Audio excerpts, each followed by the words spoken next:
अस्सलामुअलैकुम my dear students.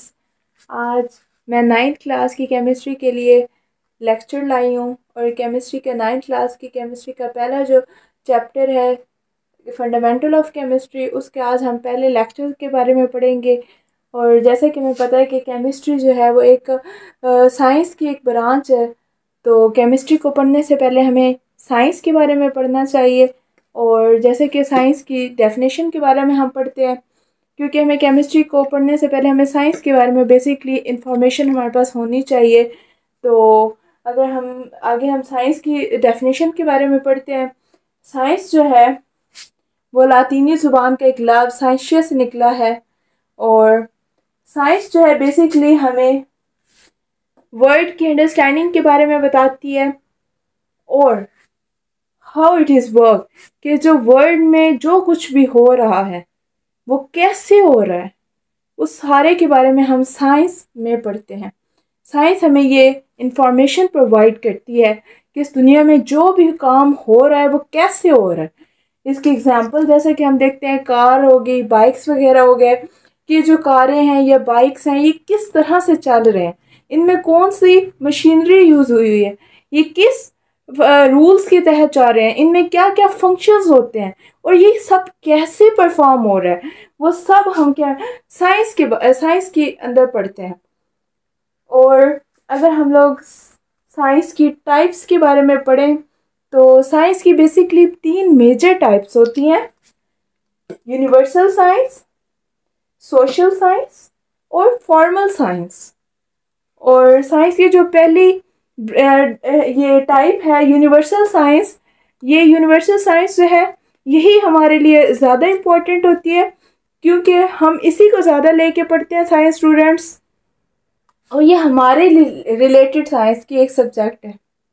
Science की जो टाइप है यूनिवर्सल साइंस, यूनिवर्सल साइंस को आगे हम कैटेगराइज करते हैं केमिस्ट्री में, बायो में और फिजिक्स में। जबकि जो अदर 2 टाइप्स ऑफ साइंस है वो है सोशल साइंस और फॉर्मल साइंस। जो सोशल साइंस है वो हमें इंफॉर्मेशन देते हैं about the mankind, humanity, and we study the relationship with their society. This is count in the social science. If we talk about the formal science, then it gives about the information about the logic and math. अगर हम science की basics के बारे में पढ़ें तो science जो है वो मेजर 3 स्टेप्स पे बेस करता है: हाइपोथेसिस, ऑब्जर्वेशन एंड एक्सपेरिमेंट।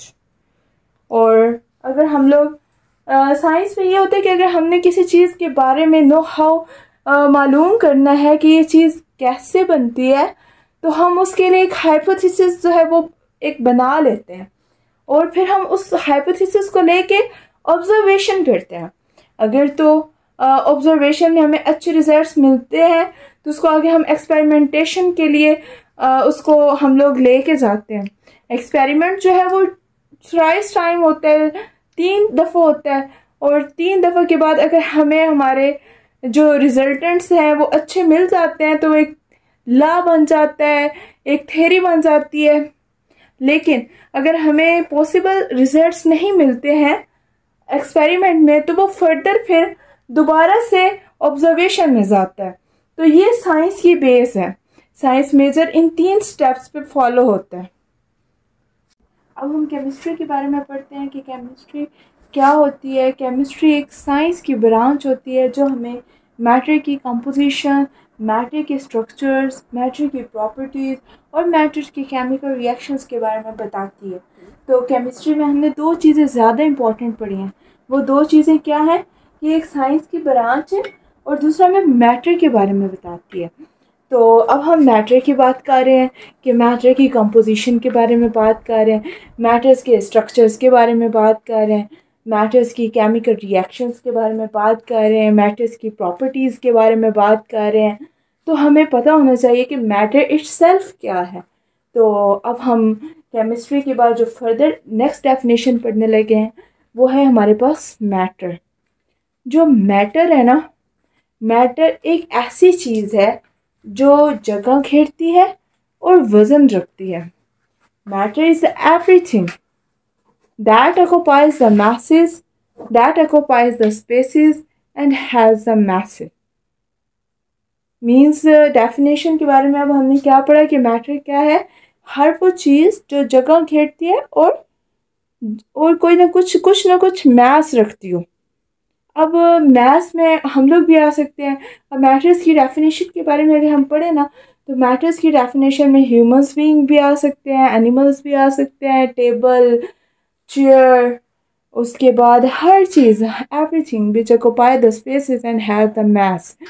तो लेकिन अगर हमने ह्यूमन बींग्स की बात तो की है, लेकिन ह्यूमन बींग्स के अंदर जो थॉट्स होते हैं, जो फीलिंग्स वगैरह होती हैं, हम लोग वो केमिस्ट्री में ना या सॉरी मैटर में ना उसको हम लोग स्टडी नहीं करते, क्योंकि जो फीलिंग्स हैं, थॉट्स हैं, वो तो स्पेसेस नहीं ना घेरती, तो इसलिए उनको हम नहीं काउंट करते। बाकी एवरीथिंग जो हमारे सराउंडिंग में प्रेजेंट है, जो आप देखते हो कि they have the capability to occupy the spaces and have the some message, they all are count in the matter. अब हम फर्दर वन बाय वन जो मैटर की कंपोजिशन, स्ट्रक्चर, प्रॉपर्टीज़ और उनके केमिकल रिएक्शंस को जो है वो हम लोग डिटेल में एक्सप्लेन करेंगे। तो सबसे पहले हम मैटर की कंपोजिशन के बारे में पढ़ते हैं कि मैटर की जो कंपोजिशन है वो क्या है।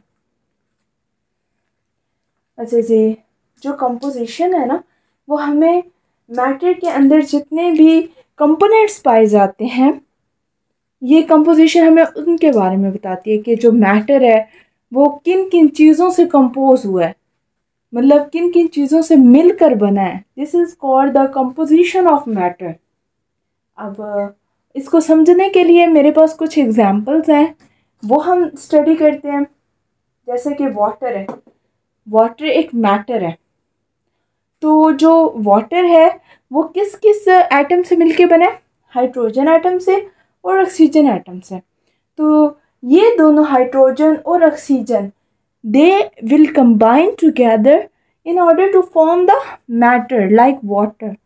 तो मतलब हमारे वाटर के लिए कौन कौन सी कंपोजिशन है, हाइड्रोजन और ऑक्सीजन। इसी तरह से हम सोडियम क्लोराइड यानी जो आम टेबल साल्ट है, खाने वाला नमक है, वो भी हमारे पास एक मैटर है। तो अगर हम उसकी कंपोजिशन के बारे में बात करें तो सोडियम क्लोराइड जो है वो सोडियम और क्लोरीन से मिलकर बनता है। इसी तरह से जो कार्बन डाइऑक्साइड है, ये भी हमारा एक मैटर है। तो कार्बन डाइऑक्साइड किससे मिलकर बनता है, वो कार्बन और ऑक्सीजन से मिलकर बनता है। तो ये थी composition of matter. Dear students, अब हम मैटर की स्टेट्स के बारे में पढ़ेंगे कि मैटर जो है वो कितनी स्टेट्स में प्रेजेंट होता है। तो मोस्टली जो मैटर है वो हमें 4 स्टेट्स में नज़र आता है। फर्स्ट, अगर हम मैटर की स्टेट के बारे में पढ़ें तो मैटर हमें सॉलिड फॉर्म में या लिक्विड फॉर्म में या गैसेस फॉर्म में या प्लाज्मा की फॉर्म में नज़र आता है। सॉलिड, लिक्विड और गैसेस तो हमें पता है कि ये सब क्या है और इनके अरेंजमेंट के बारे में भी हमें पता है, लेकिन आगे हम अगले नेक्स्ट चैप्टर्स में केमिस्ट्री के उसमें हम डिटेल के साथ सॉलिड के बारे में, लिक्विड के बारे में, गैसेस के बारे में पढ़ेंगे। और इसी के साथ साथ छोटा सा इंट्रोडक्शन दूंगे प्लाज्मा का कि प्लाज्मा क्या है। प्लाज्मा जो है वो एक ऐसी स्टेट होती है जिसके अंदर गैसेस के पार्टिकल्स जो होते हैं वो आयोनाइज हुए होते हैं। मीन्स ऐसे पार्टिकल्स जो या ऐसे स्टेट ऑफ गैसेस जहाँ पे हमें इलेक्ट्रॉन्स मिलते हैं, तो इस स्टेट हम उनको प्लाज्मा कहते हैं। मतलब ये एक ऐसी स्टेट होती है जिसमें गैसेस के पार्टिकल्स जो है वो आयोनाइज हो जाते हैं। और अगर आगे हम फर्दर स्टेट्स ऑफ मैटर की बात करेंगे, स्ट्रक्चर ऑफ मैटर की, तो जो मैटर है उसके अगर हम स्ट्रक्चर के बारे में बात करें तो स्ट्रक्चर ऑफ मैटर जो है वो हमें बताता है कि बेसिकली मैटर की अरेंजमेंट क्या है। मीन्स मैटर के अंदर जितने भी एटम्स हैं वो किस तरह से अपने आप को उन्होंने अरेंज किया हुआ होता है, ये हम पढ़ते हैं स्ट्रक्चर ऑफ मैटर के अंदर। तो इसके अंदर हम इसको समझने के लिए, स्ट्रक्चर ऑफ मैटर्स को समझने के लिए हमारे पास कुछ एग्जांपल्स हैं जो हम आपके साथ जो हम एक दूसरे के साथ शेयर करेंगे। जैसे कि वाटर है, टॉपिक में पढ़ा है कि जो वाटर है, जो कार्बन डाइऑक्साइड है, ये हमने अभी पढ़ा था प्रीवियस एग्जांपल्स के अंदर कि ये हमारे पास हम उनकी कंपोजिशन के बारे में पढ़ा था। तो इसी तरह से जो वाटर होता है ना, ये इसने अपने आप को किस तरह से अरेंज किया हुआ होता है। इसके अंदर ये इसकी अरेंजमेंट होती है, ऑक्सीजन और ये हाइड्रोजन के दो एटम जो है वो ऑक्सीजन के साथ बाउंड हुए होते हैं और ये एक बॉन्ड बनाते हैं। इस तरह से कार्बन डाइऑक्साइड में ये कार्बन और ये दो पार्टिकल्स जो दो एटम थे ऑक्सीजन के, ये से अरेंज हुए होते हैं। इसी तरह से मीथेन का स्ट्रक्चर ये वाला है कि इसमें कार्बन सेंटर में होगा और हाइड्रोजन चार जो हाइड्रोजन है वो इसकी साइड्स पे लगे हुए होंगे। तो ये हमने स्ट्रक्चर ऑफ मैटर पढ़ा है। तो ये हमने स्ट्रक्चर ऑफ मैटर पढ़ा है और इसके बारे में अभी हमने इसके आगे हम अब इसकी प्रॉपर्टीज़ ऑफ मैटर के बारे में पढ़ते हैं। प्रॉपर्टीज़ ऑफ मैटर के बारे में पढ़ेंगे कि मैटर्स की क्या क्या प्रॉपर्टी होती है। वैसे तो मेजर मैटर की ना दो मेजर प्रॉपर्टीज़ होती हैं, फिज़िकल प्रॉपर्टीज़ और केमिकल प्रॉपर्टीज़। आगे हम फिज़िकल प्रॉपर्टीज़ को वन बाय वन जो है वो डिस्कस करते हैं।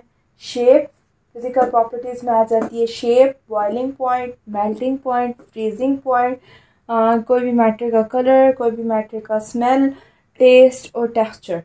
मीन्स अगर हम फिज़िकल प्रॉपर्टीज़ की बात करें तो ये कैसी प्रॉपर्टीज़ होती हैं जो अगर हम लोग उसको किसी भी प्रोसेस से गुजारते हैं तो उनकी ना उनकी शेप, टेक्सचर, उस पर कोई फ़र्क नहीं पड़ता और वो दोबारा से अपनी असली हालत में आ जाती हैं after proceeding the any process और एनी टेकिंग द रिएक्शन। और this is called the physical properties है। मीन्स अगर हम फिज़िकल प्रॉपर्टीज़ में कोई भी मैटर लें, अगर हम उसकी शेप के बारे में देखें तो या हम उसकी मेल्टिंग पॉइंट देखें। मेल्टिंग पॉइंट क्या होता है? मेल्टिंग पॉइंट एक ऐसा पॉइंट होता है जहाँ पे जो सॉलिड के पार्टिकल्स हैं वो अपने आप वो मेल्ट होना शुरू हो जाते हैं, वो लिक्विड में कन्वर्ट होना शुरू हो जाते हैं। इसी तरह से अगर हम बॉइलिंग पॉइंट देखें तो बॉइलिंग पॉइंट एक ऐसा पॉइंट होता है जहाँ पे लिक्विड के पार्टिकल्स जो हैं वो बॉयल होना शुरू हो जाते हैं और अपने आप को गैसेस फॉर्म में कन्वर्ट करना शुरू कर देते हैं। और फ्रीजिंग पॉइंट देखें तो एक ऐसा पॉइंट होता है जहाँ पे कोई भी मैटर जो है वो अपने आप को फ्रीज करना स्टार्ट कर देती है। और फिर अगर हमारे पास कोई मैटर है, फिर हम अगर उसकी स्मेल देखें, उसके अंदर के आइदर उसकी कोई स्मेल है नहीं है, या हम उसका कलर देखें कि उसका कलर क्या है, या उसका टेस्ट देखें कि आइदर वो खट्टा है, मीठा है, नमकीन है, सॉल्टी है, क्या है, कुछ भी उसका अगर हम टेस्ट देखें या टेक्सचर देखें कि उसके टेक्सचर में वो सॉफ्ट है या हार्ड है। These all the properties are included in the physical properties. इसी तरह से अगर हम केमिकल प्रॉपर्टीज़ की बात करें तो केमिकल प्रॉपर्टीज़ जो होती हैं इसमें जो भी नया जो भी प्रोडक्ट बनता है हमारे पास after taking the chemical reaction, वो टोटली चेंज होता है। मतलब उसकी कॉम्पोजिशन चेंज होती है और उसके अंदर जितनी भी उसकी प्रॉपर्टीज़ होती हैं, जो भी हमारे पास नया मैटर बनता है आफ्टर टेकिंग द रिएक्शन, वो टोटली जो भी उसके रिएक्टेंट्स होते हैं उनसे वो टोटली उसकी प्रॉपर्टीज़ जो हैं वो डिफरेंट होती हैं। अगर हम उसकी एग्जांपल में देखें तो हाइड्रोजन और ऑक्सीजन ये दोनों मिलकर वाटर बनाते हैं। तो हाइड्रोजन की और ऑक्सीजन की उनकी केमिकल प्रॉपर्टीज़ जो उनका प्रोडक्ट बना है उनको कंबाइन करने के बाद वाटर उनकी प्रॉपर्टीज़ से इंटायरली डिफरेंट होती हैं। जैसे अगर हम कार्बन और ऑक्सीजन की बात करें तो कार्बन और ऑक्सीजन की प्रॉपर्टीज़ और कार्बन डाइऑक्साइड की प्रॉपर्टीज़ इनकी प्रॉपर्टीज़ रिएक्टेंट और प्रोडक्ट्स की टोटली एक दूसरे से डिफरेंट होती हैं। तो ऐसे प्रॉपर्टीज़ को हम मैटर की केमिकल प्रॉपर्टीज़ कहते हैं। इसके बारे में पढ़ेंगे तो रिएक्शन ऑफ मैटर्स में जब हम पहले बात करेंगे कि रिएक्शन ऑफ मैटर्स क्या होते हैं। रिएक्शन एक ऐसी चीज़ होती है जिसमें दो चीज़ें आपस में मिलती हैं और जो हमारे पास रिजल्टेंट बनता है वो टोटली हमारे प्रोडक्ट जो हमने दो चीज़ों को मिलाया हुआ होता है उससे जो हमारे पास एक नई चीज़ बनती है वो टोटली डिफरेंट होती है। उसकी स्ट्रक्चर डिफरेंट होता है, उसकी कंपोजिशन डिफरेंट होती है और वो टोटली चेंज हो जाती है। तो हम कहते हैं कि इस तरह से एक रिएक्शन हुआ है। तो अगर हम रिएक्शन ऑफ मैटर का पढ़ें तो हमें पता चलेगा कि जो whenever two reactants combine together in order to form a new product which have the different properties from the reactant is called the reaction of matter.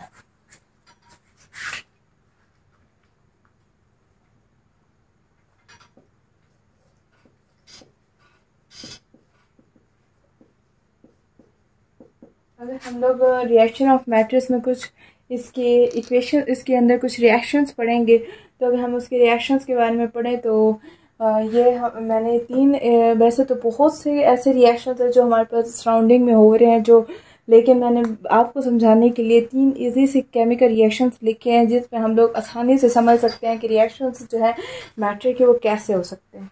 जैसे कि सोडियम और क्लोरीन, इनके मिलने से सोडियम क्लोराइड बनता है, और जो रिएक्टेंट हमने डाला है उसकी प्रॉपर्टीज़ इंटायरली डिफरेंट होंगी जो हमारे पास प्रोडक्ट हमें अचीव हुआ है। इसी तरह से कार्बन और ऑक्सीजन से मिलने से कार्बन डाइऑक्साइड बनता है, हाइड्रोजन और ऑक्सीजन से मिलने से हमारे पास वाटर बनता है। अब हाइड्रोजन और ऑक्सीजन की प्रॉपर्टीज़ और होंगी, और जो हमारे पास एज अ रिज़ल्ट जो हमारा प्रोडक्ट बनना है वाटर, उसकी प्रॉपर्टीज़ डिफरेंट होंगी। इसी तरह से कि ये जो मैटर्स के रिएक्शंस हो रहे हैं इनके बहुत से फ़ायदे हैं और इनके बहुत से यूजेस हैं जो हम लोग डेली लाइफ में बहुत ज़्यादा यूज़ करते हैं। जैसे कि ये रिएक्शंस जो हैं वो फार्मास्यूटिकल कंपनीज़ में हो रहे हैं in order to make the different medicines for the serving of the human kinds, and जो हमारे पास नई मेडिसिन बनती हैं उसके जो भी हम रिएक्टेंट्स डालते हैं और जो हमें एज अ रिज़ल्ट जो भी कोई भी मेडिसिन मिलती है उसकी कंपोजिशन और उसकी जो प्रॉपर्टीज़ होंगी वो इंटायरली हमारे रिएक्टेंट से डिफरेंट होती हैं।